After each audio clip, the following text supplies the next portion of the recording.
नमस्कार दोस्तों, मैं धर्मेंद्र कुमार मीणा, असिस्टेंट प्रोफेसर राजनीति विज्ञान। महात्मा गांधी के बारे में अपन अध्ययन कर रहे थे। महात्मा गांधी की सत्य और अहिंसा की नीति के बारे में अपन ने पिछले वीडियो में देखा। आज अपन देखेंगे सत्याग्रह के बारे में। सत्याग्रह का अर्थ है सत्य पर टिके रहना।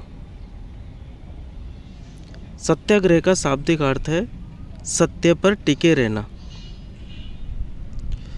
सत्याग्रह का शाब्दिक अर्थ सत्य पर टिके रहना है। सत्याग्रह सत्य की विजय हेतु किया जाने वाला आध्यात्मिक व नैतिक संघर्ष है। सत्याग्रह सत्य की विजय हेतु किया जाने वाला आध्यात्मिक व नैतिक संघर्ष है। गांधी जी के शब्दों में अपने विरोधी को दुख पहुंचाने की बजाय स्वयं अपने पर दुख डालकर विरोधी का हृदय परिवर्तन करना और सत्य की विजय प्राप्त करना ही सत्याग्रह है। सत्याग्रह का अर्थ क्या बताते हैं गांधी जी? अपने विरोधी को दुख पहुंचाने की बजाय स्वयं अपने पर दुख डालकर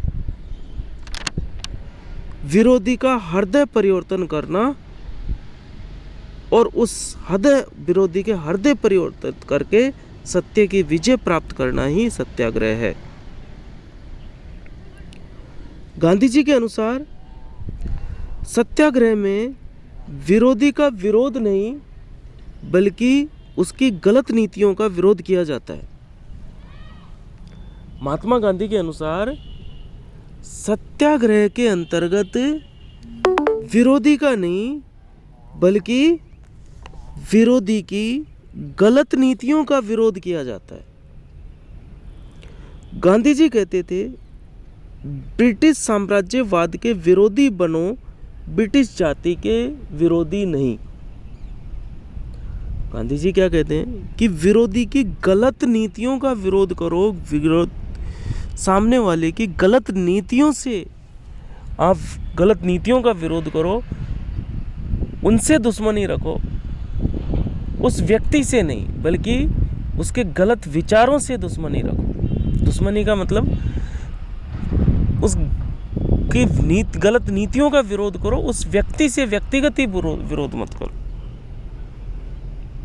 तो सत्याग्रह का अर्थ है सत्य के लिए आग्रह और स्वयं अपने आप को दुख पहुंचाकर सामने वाले का हृदय परिवर्तित करना और सत्य पर विजय प्राप्त करना या सत्य की विजय प्राप्त करना,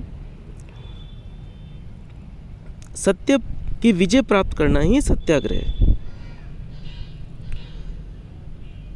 इसमें सामने वाले का विरोध नहीं किया जाता बल्कि उसकी गलत नीतियों का विरोध किया जाता है।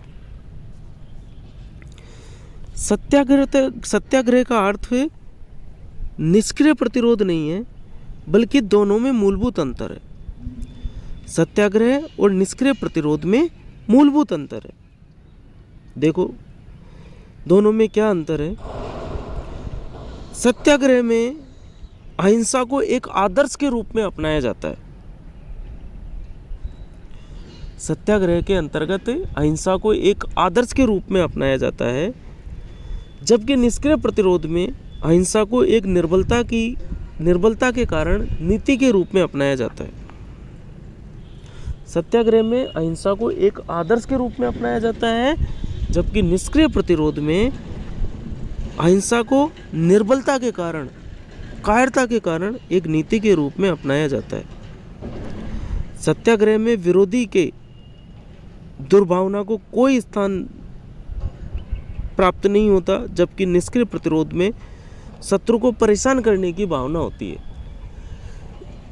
सत्याग्रह में विरोधी के प्रति कोई भावना नहीं रहती बल्कि उसकी गलत नीतियों के प्रति भावना रहती है, जबकि निष्क्रिय प्रतिरोध में शत्रु को परेशान करने की भावना भी रहती है। सत्याग्रह वीरों का शस्त्र है, जबकि निष्क्रिय प्रतिरोध निर्बलों का या कायरों का शस्त्र है। सत्याग्रह में रचनात्मक कार्यों का महत्वपूर्ण स्थान रहता है। रचनात्मक कार्यक्रम जैसे अस्पृश्यता निवारण, ग्रामोद्योग, मद्यपान निषेध, लघु व कुटीर उद्योग आदि ये रचनात्मक कार्यक्रम है। इनका सत्याग्रह में विशेष और महत्वपूर्ण स्थान रहता है, जबकि निष्क्रिय प्रतिरोध में रचनात्मक कार्यक्रमों का कोई स्थान नहीं होता है। तो गांधी जी सत्याग्रह और निष्क्रिय प्रतिरोध दोनों को बिल्कुल अलग अलग मानते हैं, दोनों को एक बिल्कुल भिन्न भिन्न मानते हैं। और गांधी जी का प्रसिद्ध कथन है कि सत्याग्रह और निष्क्रिय प्रतिरोध में इतनी ही भिन्नता है जितनी उत्तरी ध्रुव और दक्षिणी ध्रुव में, जितनी उत्तरी ध्रुव और दक्षिणी ध्रुव में भिन्नता है, उतनी ही भिन्नता सत्याग्रह और निष्क्रिय प्रतिरोध में। सत्याग्रह की प्राप्ति के क्या क्या साधन हैं? गांधी जी के अनुसार सत्याग्रह की प्राप्ति के निम्न साधन हैं। पहला है असहयोग। गांधी जी के अनुसार शासक द्वारा जनता के सहयोग से ही शोषण व अत्याचार किया जा सकता है। यदि जनता शासक का सहयोग करना बंद कर दे तो शोषण व अत्याचार अपने आप रोका जा सकता है। मतलब शासक वर्ग जनता के सहयोग से ही जनता का शोषण व अत्याचार करते हैं। जनता का कुछ वर्ग शासक वर्ग के साथ लग जाता है और उनकी नीतियों को कार्य रूप में परिणित करवाने में सहयोग प्रदान करता है और उसी से शोषण होता है। तो अगर जनता एकजुट होकर असहयोग करें शासक वर्ग का, तो अपने आप शोषण बंद हो जाएगा। तो जनता असहयोग करके सत्याग्रह की प्राप्त कर सकती है। 1920 में गांधी जी ने भारत में भी असहयोग आंदोलन चलाया था। दूसरा है सविनय अवज्ञा। सविनय अवज्ञा का अर्थ है अहिंसक व विनयपूर्वक तरीके से अनैतिक कानूनों को तोड़ना। सविनय अवज्ञा का अर्थ क्या है?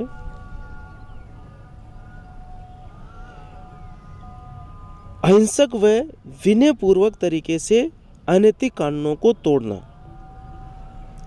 कौन से कानून तोड़ने चाहिए या कौन से कानून अनैतिक है, यह सत्याग्रहियों की तुलना में नेता ज़्यादा ठीक तरीके से निश्चित कर सकता है।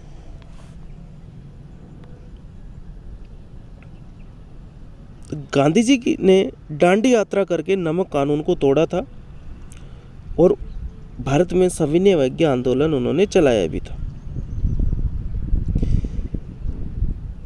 सत्याग्रह की प्राप्ति का तीसरा साधन है हिजरत या प्रव्रजन। हिजरत का अर्थ है स्थायी निवास स्थान को छोड़कर दूसरी जगह चले जाना। हिजरत का अर्थ क्या है? स्थायी निवास स्थान को छोड़कर दूसरी जगह चले जाना।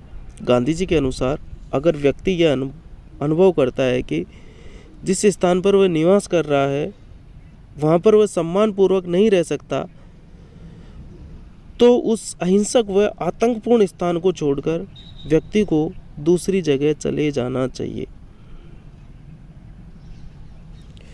हिजरत बहुत ही प्रभावशाली और महत्वपूर्ण शस्त्र है। हिजरत का अर्थ अपन ने देखा कि स्थायी निवास स्थान को छोड़कर दूसरी जगह चले जाना। अगर व्यक्ति को यह अनुभव होता है कि इस स्थान पर वह सम्मानपूर्ण तरीके से नहीं रह सकता, उस हिंसक व आतंकपूर्ण स्थान को छोड़कर व्यक्ति को स्वेच्छा से दूसरी जगह चले जाना चाहिए। 1918 में बारडोली और 1939 में विट्ठलगढ़ व लीमड़ी की जनता को गांधी जी ने हिजरत का सुझाव दिया था। लीमड़ी व विट्ठलगढ़ की जनता को 1939 में व 1918 में बारडोली की जनता को गांधी जी ने हिजरत का ही सुझाव दिया था। सत्याग्रह की प्राप्ति का अगला साधन है अनशन। गांधी जी इसको बड़ा उग्र अस्त्र समझते थे। गांधी जी के अनुसार अनशन का उपयोग अग्निबाण के रूप में ही किया जाना चाहिए।